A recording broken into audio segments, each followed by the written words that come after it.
Hello everyone, ট্রান্সলেশনের আরও একটি নতুন ক্লাসে সকলকে স্বাগত।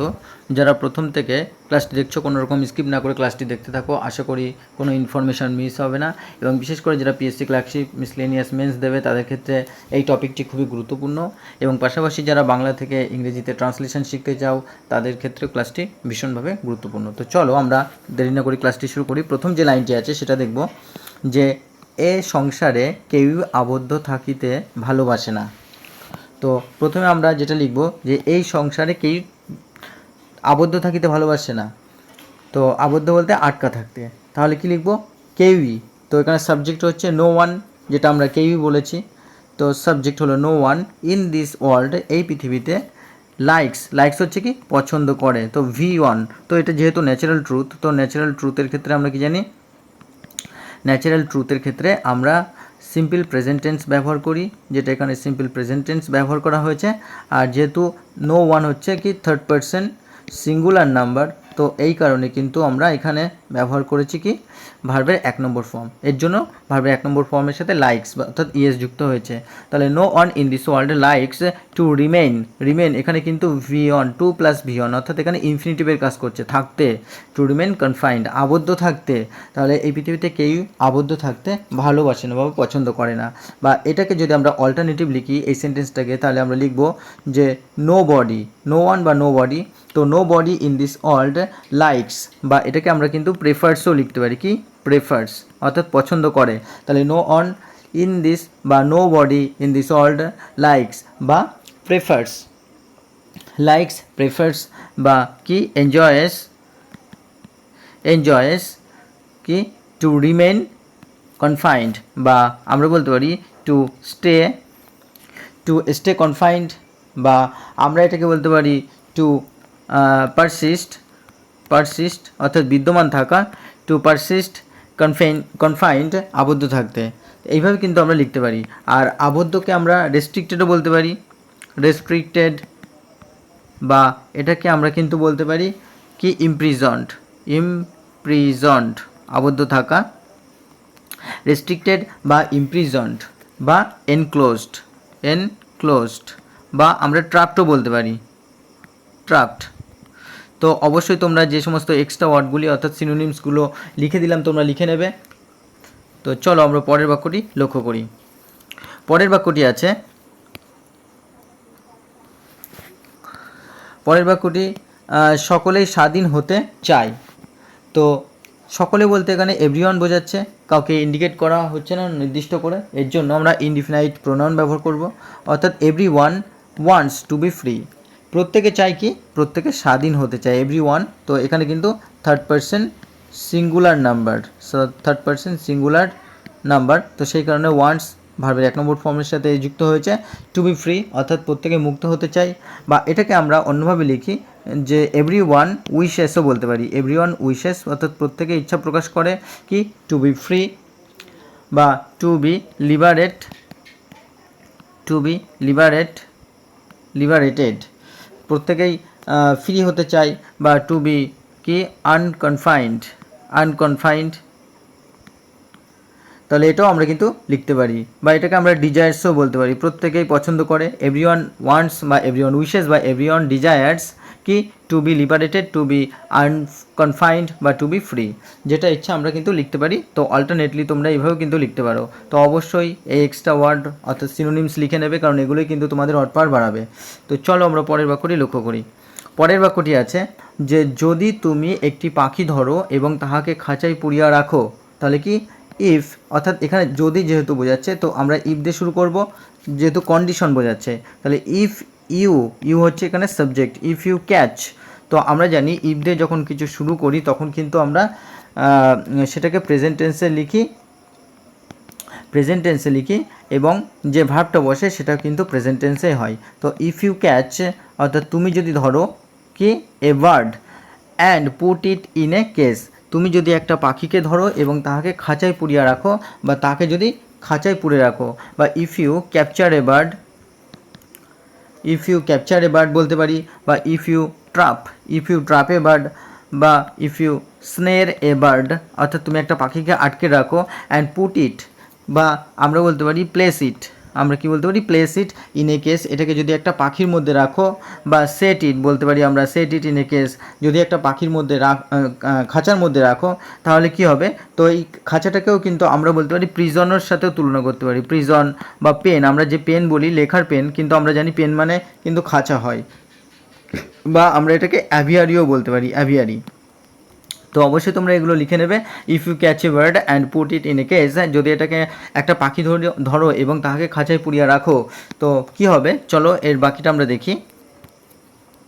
তাহলে বলা হচ্ছে যে পাখিটি কেবলই খাঁচার বাহির হইতে চেষ্টা করিবে, অর্থাৎ এটা কিন্তু সাধু ভাষায় লেখা যে ও শুধু খাঁচার বাইরে বের হতে চেষ্টা করবে। তাহলে কি সাবজেক্ট হচ্ছে দ্য বার্ড উইল কনস্ট্যান্টলি। তো উইল কেন ব্যবহার করলাম, যেহেতু করিবে, অর্থাৎ এখানে কিন্তু আমরা ফিউচার টেন্স ব্যবহার করব, ফিউচার টেন্স যেটা চেষ্টা করবে অর্থাৎ ভবিষ্যতে। দ্য বার্ড উইল কনস্ট্যান্টলি, বা আমরা এটাকে কিন্তু কন্টিনিউয়াসলি বলতে পারি, কি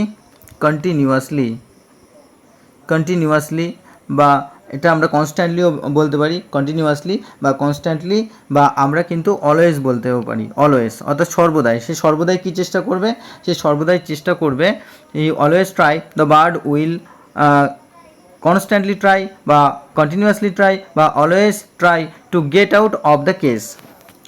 বা এটাকে আমরা ট্রাইয়ের পরিবর্তে কিন্তু আমরা অ্যাটেম্পটও বলতে পারি, অ্যাটেম্পট মানেও চেষ্টা করা, কি, বা স্ট্রাইভও বলতে পারি আমরা, স্ট্রাইভ অর্থাৎ চেষ্টা করা। তো কি করবে, বা এন্ডিভোরও বলতে পারি, এন্ডিভোর মানে প্রচেষ্টা করা, এন্ডিভোর অর্থাৎ প্রচেষ্টা করবে।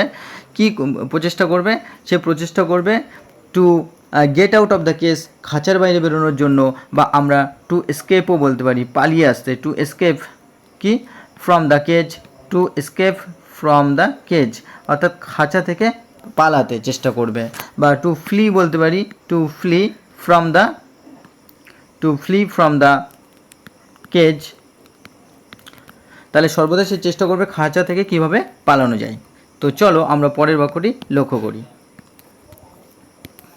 পরের বাক্যটি আছে, যদি তাহাকে ভালো রূপে খাইতে দাও ও ভালো জল পান করিতে দাও। তো এটারও কিছুটা অংশ রয়েছে, আমরা পরের সেন্টেন্সে দেখব। তো চলো এটা, যদি তাহাকে ভালোরূপে খাইতে দাও, তো ইভেন এমনকি, if you feed it well, যদি তুমি এটাকে ভালোভাবে খাওয়াও। তো এখানে কিন্তু V1, তো ইফ দিয়ে যেহেতু শুরু হয়েছে, even if you feed it well, তুমি এটাকে ভালোভাবে খাওয়াও। তো অ্যান্ড এবং ইউ দিয়ে আবার পরের সেন্টেন্সটা শুরু হচ্ছে, গিভ ইট ক্লিন ওয়াটার, এবং তুমি যদি এটাকে জল দাও, পরিষ্কার জল দাও। তাহলে কি, even if you feed it well, বা ইভেন ইফ ইউ প্রোভাইড বলতে পারি আমরা, কি প্রোভাইড ফুড।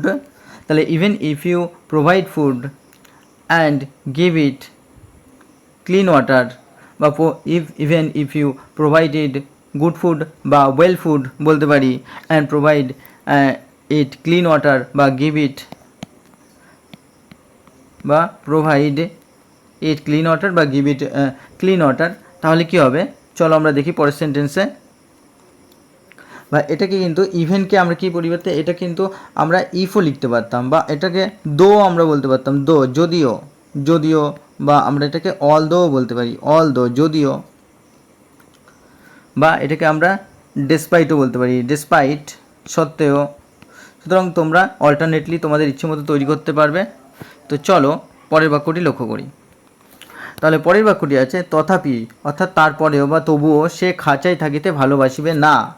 তাহলে কি, স্টিল, বা আমরা এটাকে ইয়েটও বলতে পারি, ইট উইল অর্থাৎ subject, it will not like, এটা কিন্তু নেগেটিভ সেন্টেন্স, কি negative sentence, it will not like, এটা পছন্দ করবে না, স্টেইং ইন দ্য কেস অর্থাৎ খাঁচার মধ্যে থাকা কিন্তু এটা পছন্দ করবে না। বা এটাকে আমরা বা আমরা এটা হাউ এভারও বলতে পারি, হাউ এভার যাই হোক, বা আমরা কিন্তু নেভারথিলেস বলতে পারি, নেভারথিলেস মানে তা সত্ত্বেও, নেভারথিলেস, হাউ এভার, ইয়েট, বা স্টিল তবুও, এটা কি পছন্দ করবে না, বা ইট উইল নট এনজয়, এটা উপভোগ করবে না, বা প্রেফার করবে নাও বলতে পারি আমরা, it will not prefer, like, prefer বা এনজয়, কি স্টেইং ইন দ্য কেস, বা রিমেইনিং বলতে পারি আমরা, রিমেইনিং ইন দ্য কেস, বা রিমেইনিং ইন দ্য প্রিজন, বা রিমেইনিং ইন দ্য পেইনও বলতে পারি আমরা, থাকতে এটা পছন্দ করবে না। তো চলো আমরা পরের বাক্যটি লক্ষ্য করি।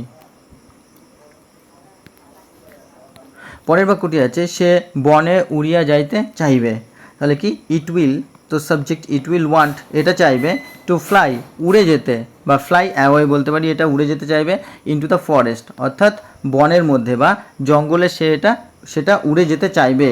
তো ফ্লাই অ্যাওয়ে বা আমরা বলতে পারি ইট উইশেসও বলতে পারি, ইট উইশেস বা আমরা বলতে পারি ইট ডিজায়ার্স কি ইট ডিজায়ার্স টু ফ্লাই অ্যাওয়ে অর্থাৎ উড়ে যাওয়া।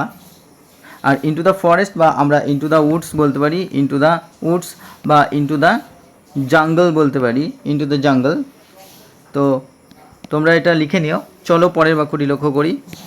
পরের বাক্যটি আছে যে যদি উড়িয়া পালাইতে না পাই, তাহলে আবার আমরা লিখব if it can not escape, যদি এটা পালাইতে না পারে, অ্যান্ড ফ্লাই অ্যাওয়ে যদি এটা উড়ে পালাইতে না পারে, এসকেপ অর্থাৎ আমরা আগেই বলেছি আমরা এটাকে ফ্লি লিখতে পারি, আর ফ্লাই অ্যাওয়ে অর্থাৎ পালিয়ে যাওয়া বা উড়ে যাওয়া, বা এটা সোয়ার অফও বলতে পারি অর্থাৎ দূরে উড়ে যাওয়া। তাহলে কি হবে, চলো পরের বাক্যটি আমরা লক্ষ্য করি। তাহলে সে দুঃখে শুকাইয়া যাইবে ও অবশেষও হয়তো মরিয়া যাইবে। তাহলে অর্থাৎ যেটাকে আমরা লিখেছি দেন, তো দেন কি ইট উইল স্লোলি বা ইট উইল আমরা গ্রাজুয়ালিও বলতে পারি, ইট উইল গ্রাজুয়ালি বা ইট উইল কি বিট বাই বিটও বলতে পারি, বিট বাই বিট অর্থাৎ আস্তে আস্তে, বা আমরা বলতে পারি it will little by little, অল্প অল্প করে। তো লিটল বাই লিটলও বলতে পারি কি উইদার অ্যাওয়ে হচ্ছে ফেড হয়ে যাওয়া অর্থাৎ নিস্তেজ হয়ে যাওয়া, বা আমরা বলতে পারি ওয়েস্ট অ্যাওয়ে অপচয় হয়ে যাওয়া বা নষ্ট হয়ে যাওয়া, বা ডিক্লাইন বলতে পারি, ডিক্লাইন শেষ হয়ে যাওয়া কি ইন সরো অর্থাৎ দুঃখে, বা আমরা এটাকে স্যাডনেস বলতে পারি, স্যাডনেস, বা এটাকে আমরা গ্রিফ বলতে পারি, ইন গ্রিফ বা ইন ডেসপেয়ার অর্থাৎ হতাশা। অ্যান্ড মে ইভেনচুয়ালি ডাই এবং ঘটনাক্রমে বা আস্তে আস্তে এটা নিস্তেজ হয়ে পড়বে, বা আমরা এটাকে ফাইনালিও বলতে পারি, ফাইনালি বা আলটিমেটলি ডাই, বা এটাকে পেরিশও বলা যায়, ডাই পেরিশ, বা আমরা এটাকে এক্সপায়ারও বলতে পারি, বা এটাকে আমরা পাস অ্যাওয়ে বলতে পারি। তো বন্ধুরা এই ছিল আজকের একটি ভেরি ইম্পর্টেন্ট প্যাসেজ। যারা প্রথম থেকে ক্লাসটি দেখছো তাদেরকে অসংখ্য ধন্যবাদ। তোমরা এইভাবে লাইক কমেন্ট শেয়ার করতে থাকো এবং বেশি করে ক্লাসটিকে শেয়ার করবে। তো আশা করি পরবর্তীতে তোমাদের জন্য আরও ক্লাস আনতে পারবো। ধন্যবাদ। চলো দেখা হচ্ছে পরবর্তী ক্লাসে।